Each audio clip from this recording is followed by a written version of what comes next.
Hey guys, good afternoon. I'm Nathaniel Libalya from BSBA 2D, and I'm the reporter for the Chapter 15 that is entitled The Corporate Income Taxation, Special Corporations. So let's start. The Corporate Income Taxation. The corporate income tax rate, both from the domestic and resident foreign corporation, is 30%, based on their net taxable income. Excluded from the income tax are dividends received from the domestic corporations, interest on the Philippine currency bank deposit, and yield from their trust funds. Also, the corporations are subjected to the final tax, capital gains tax, and the regular income tax. The regular income tax of corporations covers any income not subjected to the final tax or the capital gains tax for corporations. So, next we have corporations. What are corporations? The term corporation shall include partnership no matter how created or organized, joint stock companies, joint accounts, associations, or insurance companies. So, ang term na corporation daw po ay isang organization o partnership na binubuo ng maraming tao na may isang layunin na inauthorize ng government to become a single entity. Moving on to the general classification and taxation of corporations. Letter A. The domestic corporation. The domestic corporation has a 30% regular tax on the world taxable income. Letter B. The resident foreign corporation. The resident foreign corporation has a 30% regular tax on the Philippine taxable income. Letter C. The non-resident foreign corporation. The non-resident foreign corporation has a 30% final tax on the Philippine gross income. Next, we have illustration. A corporation recorded the following income and expenses during the year. For the regular rate income tax of a domestic corporation, ang net income from operations na nagkakahalaga ng 600,000 at 400,000, pagsasamahin ito upang makuha ang 1 million. Then, the other income not subjected to the final tax na nagkakahalaga ng 50,000, pagsasamahin itong dalawa upang makuha ang taxable net income na nagkakahalaga ng 1,050,000. And then, imumultiply it by the corporate tax rate na 30%. Then, ang overall corporate income tax o RCIT due nito ay 315,000. For the regular income tax of the resident foreign corporation, ang taxable net income nito sa Pilipinas ay 600,000. And then, imumultiply it by the corporate tax rate na 30%. Ang regular corporate income tax o RCIT ng resident foreign corporation ay 180,000. So, for the non-resident foreign corporations, hindi sila subjected sa regular corporate income tax. Pero sa 30% final tax ay based sa kanilang gross income sa lahat ng sources nila. So, sa resident payer na may 1,800,000, ito ay imumultiply mo lamang sa 30%. So, ang total na kailangan nilang i-remit sa BIR is 540,000. So, moving on to the special corporations. Ang ilang mga corporations naman ay subjected sa final tax treatment or preferential tax rate na mas mababa sa 30% regular corporate income tax. Ito yung mga tinatawag na special corporation. Para po mas madali nating maintindihan, isa-subclassify natin ang three broad classifications of corporation. Subclassifications of corporate income taxpayers. For the domestic corporations, number 1, exempt domestic corporations, exempt non-profit corporations under the NRIC, government agencies and instrumentalists, certain government-owned and controlled corporations, and cooperatives. Special domestic corporations, proprietary educational institution and non-profit hospitals, foreign currency deposit units o FCDUs and expanded FCDUs, PEZA or BOY registered enterprises. Number 3. The regular domestic corporations. For the letter B, resident foreign corporations, special resident foreign corporations, offshore banking units or OBU, and expanded FCDUs, regional area headquarters and regional operating headquarters of multinational companies, international carriers, BOY or PEZA registered enterprises. Number 2, regular resident foreign corporations. So for the letter C, the non-resident foreign corporations, number 1, special non-resident foreign corporations, non-resident cinematographic film owner, lessor or distributor, non-resident lessor of vessel chartered by the Philippine national, non-resident owner or lessor of aircraft, machineries, and other equipment. Number 2, regular non-resident foreign corporations. The exempt domestic corporations. The following corporations are exempted from the regular corporate tax. Number 1, exempt non-profit corporations under the NRIC. Number 2, government agencies and instrumentalists. Number 3, exempt government-owned and controlled corporations. Number 4, cooperatives. For the qualification of tax exemption, income tax exemption relates only to the income from related activities, income from the activities unrelated to the purposes for which an exempt corporation is organized, and income from the activities conducted for profit, including income from properties, are taxable regardless of the disposition made of such income. The classification rule. Since exemption applies to only income from related activities, the income of exempt corporations are classified into income from related activities and income from unrelated activities. The income from the unrelated activities is subjected to the regular income tax. The exempt corporations under the NRIC. Number 1, agricultural or horticultural organizations not organized principally for profit.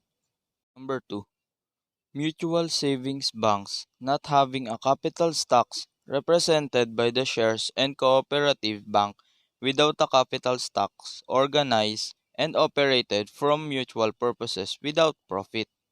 Number 3, a beneficiary society, order or association operating for the exclusive benefits of the member, such as fraternal organization operating under the lodge system or mutual aid association, or a non-stock corporation organized by the employees providing for the payment of life, sickness, accident, or other benefits exclusively to the member of such society, order or association, or non-stock corporation of their dependents.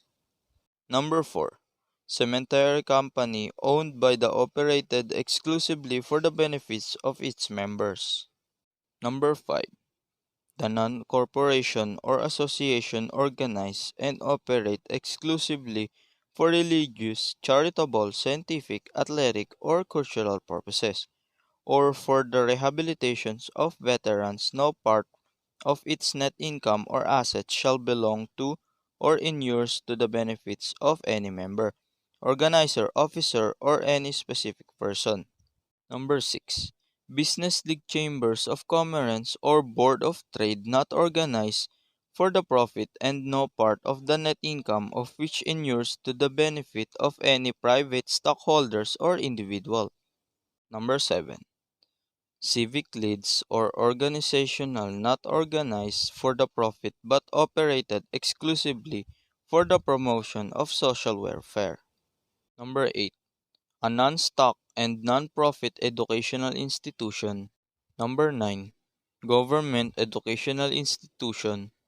Number 10, farmers or other mutual typhoon or fire insurance company, mutual ditch or irrigation company, mutual or cooperative telephone company, or like organization of a purely local character, the income of which consists solely for the assessment dues and fees collected from member of sole purpose of meeting its expenses.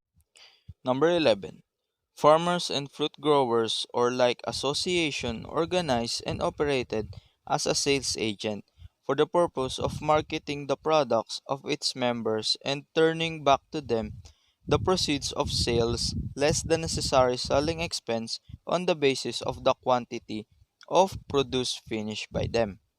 For the illustration, Bahay Kalinga, A social welfare charitable nonprofit corporation reported the following statement of income expenses. The income tax due of the corporations. Take note that the corporations are treated as the regular domestic corporations with the regards to their income from unrelated sources. Ang net income or surplus from the unrelated activities ay nagkakahalaga ng 250,000, then imumultiply by corporate tax rate 30%. Ang kabuuang regular corporate income tax nito ay 75,000. For the illustration number 2, Thomas Seng Latumba, a non-profit fraternal organization, received a total membership dues of 300,000 to finance its community development projects and conduct a fundraising drive by the selling souvenirs items to local tourists. The fundraising generates 200,000 income. The organization shall pay the income tax of fundraising. Take note that the fundraising activities, being commercial in nature, are taxable. The membership dues are exempted.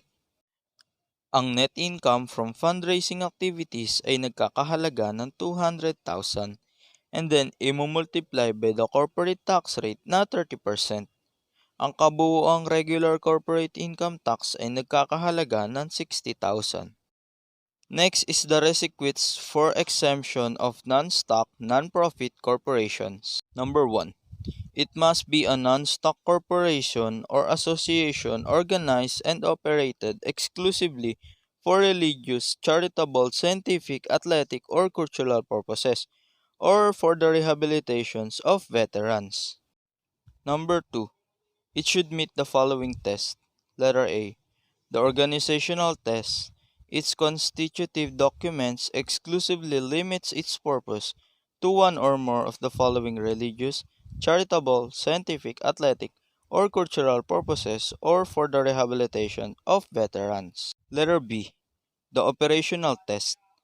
The regular activities of the corporation or association must be exclusively devoted to the accomplishment of the aforementioned purpose. A corporation fails its test if substantial part of its operation is considered activities conducted for profit. Number 3.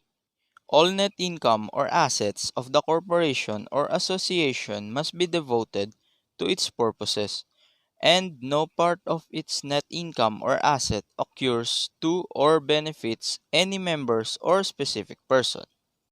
Number 4. It must not be a branch of foreign non-stock, non-profit corporation. A non-profit organization is still allowed to engage in activities conducted for profit without losing its tax exemption, but the consequence is being subjected to tax only on income conducted for profit regardless of the disposition made to such income. For the illustration, the Diet Medical Center is organized as a non-stock, non-profit hospital catering to ethnic community members. Members pay minor charges which are the reimbursement in the nature to replenish the work capital of the medical center. Diet Medical Center relies on the contribution from the members and foreign aid for facilities improvement. So, since there are no purpose to make a profit over and above cost, the Diet Medical Center is exempt from income tax on service from paying members. Exception to the classification rule. Non-profit educational institution. Under the institution, all revenues and assets of non-stock non-profit educational institution used actually directly and exclusively for educational purposes shall be exempt from taxes and duties. Hence, the income from the unrelated operation of this institution is still exempt from income tax if used for educational purposes.